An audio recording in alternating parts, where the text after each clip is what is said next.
Assalamualaikum warahmatullahi wabarakatuh. Hari ini kita berada di BPP atau Balai Penyuluhan Pertanian Kecamatan Sukamakmur, Sabang, Aceh. Hari ini kebetulan ada kegiatan pertemuan antara para petani kakao di 3 kecamatan di wilayah Kota Sabang, Kecamatan Sukajaya, Sukamakmur, dan Sukakarya bersama Rumah Produksi Coklat Sabang. Jadi mudah-mudahan informasi ini ada manfaatnya.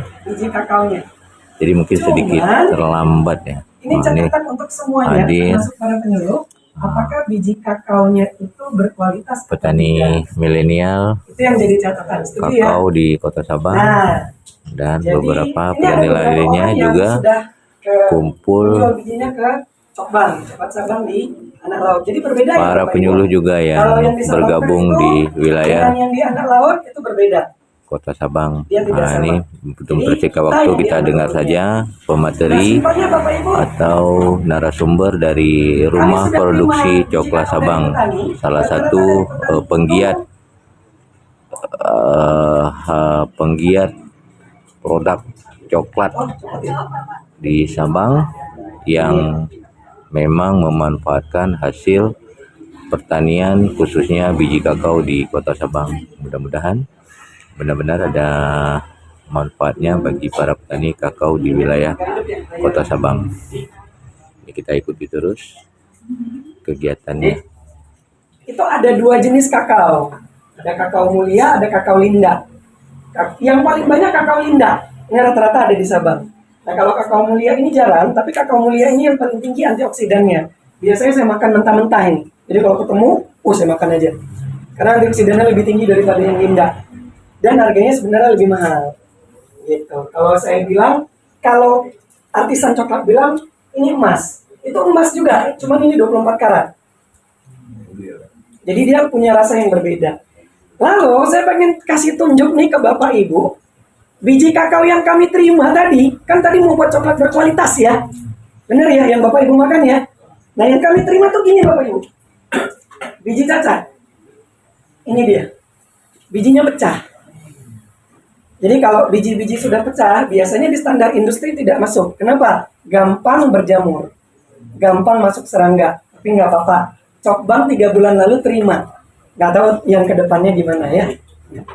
Nah, yang kedua, biji berjamur. Ini paling banyak kita terima Bapak Ibu. Paling banyak. Ini dia. Baik dari luar maupun begitu kita belah di dalam, itu paling banyak. Biji seperti ini tidak akan bisa menciptakan coklat seperti tadi. Mustahil. Nah, yang ketiga, biji berserangga. Ini sudah kita terima juga. Udah bolong-bolong Bapak Ibu, sudah ada kotoran-kotoran serangga juga. Ini sudah kita terima juga. Kita juga menerima biji pipi. Ini paling banyak. 10 kilo di bawah, 5 kilo pipi. Seru itu. Masuk mesin nggak bisa, diolah nggak ada isi, tapi bayarnya full. Tapi masih kita terima 3 bulan lalu. Nah, selanjutnya kita juga terima biji berkecambah. Ini biji yang paling rawan serangga. Karena saat kecambahnya copot, serangga bisa masuk ke dalam. Nah, kita juga terima biji yang fermentasinya tidak sempurna. Biasanya Bapak Ibu masukkan ke karung. Ini fermentasi nih. Saya nggak tahu siapa yang ngajarin fermentasi seperti itu ya. Tapi untuk standar industri itu tetap dihitung tidak fermentasi. Jadi hitungannya biji murah. Warnanya masih ungu, alur udaranya masih sedikit, rongganya itu tidak termasuk fermentasi. Nah, lalu ini beda asing Bapak Ibu. Saya sampai nemu beras loh. Jadi petaninya jual biji kakao, saya dapatnya beras. Mungkin kalau banyak yang nganter, bisa saya goniin berasnya, bawa pulang. Jadi benda-benda asing ini, kalau dihitung memang kecil Bapak Ibu. Tapi kalau seperti batu, saat kami tidak sortir lagi, ini masuk ke mesin bermasalah. Mesin kita 2 kali kemasukan batu. Dan 2 kali itu mesin kita shutdown. Jadi harus berhenti dulu, bongkar dulu. Nah mungkin ini rata-rata yang menjemurnya tidak 70 cm di atas tanah ya. Jadi ada batu, ada apa masuk semua di situ.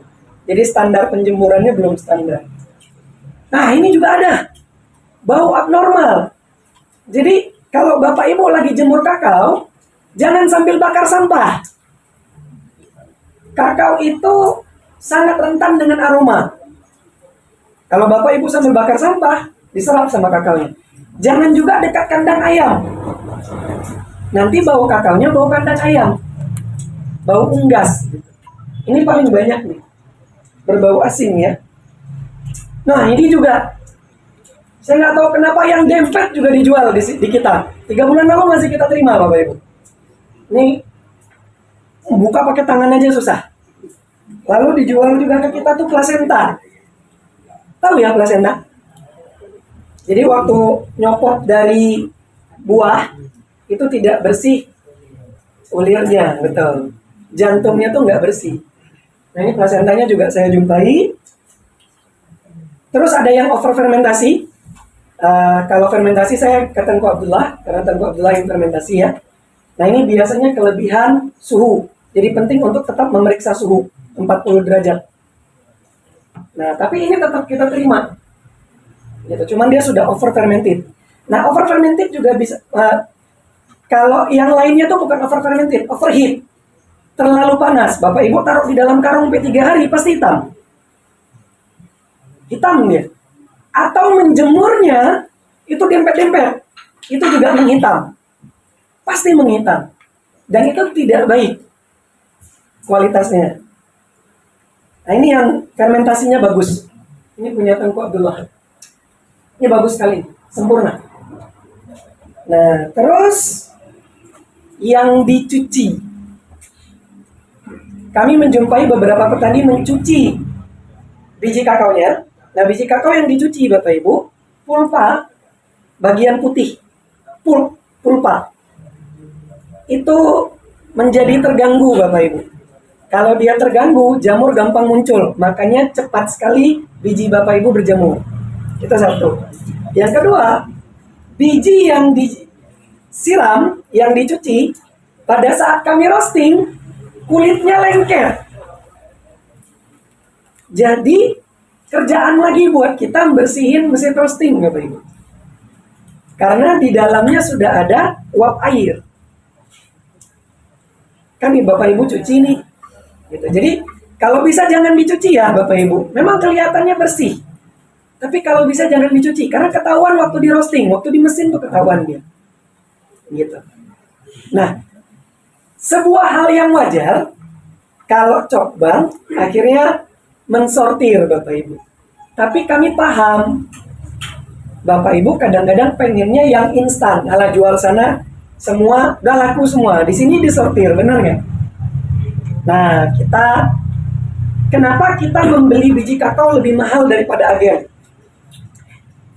Kebetulan datanya Tengku Abdullah itu yang paling banyak di tempat kami. Ini, kalau belum kenal. Nah, kalau Bapak yang di samping itu setiap turun harga pasti langsung ke Cokbang dia. Nggak tahu saya ingat. Pasti ke Cokbang dia. Turun harga. Padahal di agen juga lebih turun lagi, dia nggak pernah. Tapi kalau di Cokbang turun harga dia datang. Saya tanya ke Tengku Abdullah. Tengku Abdullah itu selalu jual ke Cokbang tuh kurang lebih 18 kilo fermentasi. Sudah disortir, sudah baik, sudah bagus semuanya Bapak Ibu. 18 kilo. Jadi saya tanya sama Tengku Abdullah. Tengku ada sortirannya? Ada. Berapa kilo sortirannya? 7 sampai 10 kilo. Artinya Tengku Abdullah itu setelah kering kurang lebih punya 25 kilo biji. Benar ya Bapak Ibu ya? Nah, lalu saya tanya, Tengku, itu biji yang disortir jual kemana? Jual ke agen? Agen mau? Mahal beli? Boleh juga sih. Kalau Tengku jual semua ke agen, 25 kilo kali 60 ribu. Tapi beberapa saat ini sudah di bawah itu ya Bapak Ibu. Di Cokbang masih 80. 3 bulan lalu. Mau dia bebatu, mau dia beplasenta, mau dia dempet, 3 bulan lalu 80.000 Bapak Ibu. Itu 1,5 juta. Nggak tahu kenapa Tengku Abdullah ini pinter loh Bapak Ibu. Dia jual ke Cokbang yang fermentasi itu 18 kilo, 2.340.000. Yang sortir jual ke agen 60.000, 420.000. Itu totalnya jadi 2.760.000. Selisih dengan agen itu Bapak Ibu kurang lebih 1.260.000. Sebulan Tengku Abdullah itu minimal 2 kali jual. 2 sampai 3 kali sebulan. Jadi kalau saya mau bilang ke Tengku Abdullah tuh UMR Sabang udah dapat. Dan saya masih nggak ngerti kenapa dijualnya agen semua. Oh, karena biji kami jelek. Iya, dirawat. Dirawat bijinya potensinya gede loh Bapak Ibu. Jadi kalau di Cokbang itu disortir, karena harganya lebih tinggi, 80.000. Bapak Ibu silakan bawa, tapi jangan bawa batunya, karena ikut ketimbang dia Bapak Ibu. Ini data kami selama 2 bulan. Tapi Tengku Abdullah pernah dapat 1 kali harga 150.000. Bahkan kadang-kadang Tengku Abdullah nawar kami terima. Yang jual yang nawar, bukan yang beli. Janganlah 130, 135 ya? Iya. Kami beli. Kenapa? Yang Bapak Ibu makan tadi itu 100% punya kebunnya Tengku Abdullah. Bijinya, lemak kakaonya, bahkan kulit kakao dari Tengku Abdullah itu jadi teh di pabrik kami. Jadi teh kakao. Dan mengingat harga kakao sudah turun, untuk biji kakao fermentasi kami tidak turunkan, masih 130. Tapi ada agen di Sabang yang sudah menjual biji di harga di bawah 50.000, maka Cokbang untuk biji tidak fermentasi akan beli menyesuaikan juga. Tidak lagi 80.000 di bulan Juni. Nah, kira-kira Bapak Ibu, dengan bibit yang sudah disediakan oleh dinas kemarin, memang mungkin tidak sekarang, perlu waktu 18 bulan sampai 24 bulan benih itu nanti, bibit itu nanti berbuah ya. Tapi mau rawat nggak Bapak Ibu? Ayo, insya Allah mau. Langsung jual ke agen semua ya Bapak Ibu ya, karena kan nggak dirawat. Ya Bapak Ibu ya, langsung jual ke agen aja semua gitu. Insya Allah Pak. Insya Allah jual ke agen nih. Insya Allah dirawat. Oke. Nah, saya keluar dari topik sebelum saya tutup. Saya baru pulang dari IKRA Bapak Ibu. IKRA ini kita seleksi untuk tingkat nasional. IKRA ini adalah UMKM-nya BI, tapi standarnya nasional. Kita tidak lolos. Terus terang kita tidak lolos. Saya kecewa? Enggak kecewa. Kenapa? Karena akhirnya saya tahu standar coklat itu di mana. Standar kayak gini aja, itu nggak masuk standar nasional. Karena kuratornya benar-benar orang-orang yang hebat. Standar nasional. Saya pernah ngirim video ke satu grup WhatsApp. Saat biji kakao Sabang itu dipuji oleh seorang chef. Bijinya, karena saya mau biji waktu itu. Biji kakao Sabang ini rasanya kayak kacang. Benar-benar kayak kacang. Padahal ini biji kakao. Artinya kita punya keunggulan ya Bapak Ibu ya. Cuman saat ini Cokbang sedang mengusahakan sertifikasi indikasi geografis. Untuk apa? Jika suatu saat kita ekspor. Wah, jauh banget ya. Tapi saya ngomongin ekspor ini bukan baru tahun ini Bapak Ibu. Saya ngomongin ekspor ini 5 tahun lalu di Sabang Fair. Ada yang ingat nggak? Saya ngomongin ekspor bukan tahun ini. Saya ngomongin ekspor 5 tahun lalu di Sabang Fair. Dan saya pernah bilang, jangan sampai kapal bersandar nanti di City 1, City 3, baru kenapa nggak tanam kakao? Walaupun sampai sekarang masih celang ini. Iya kan?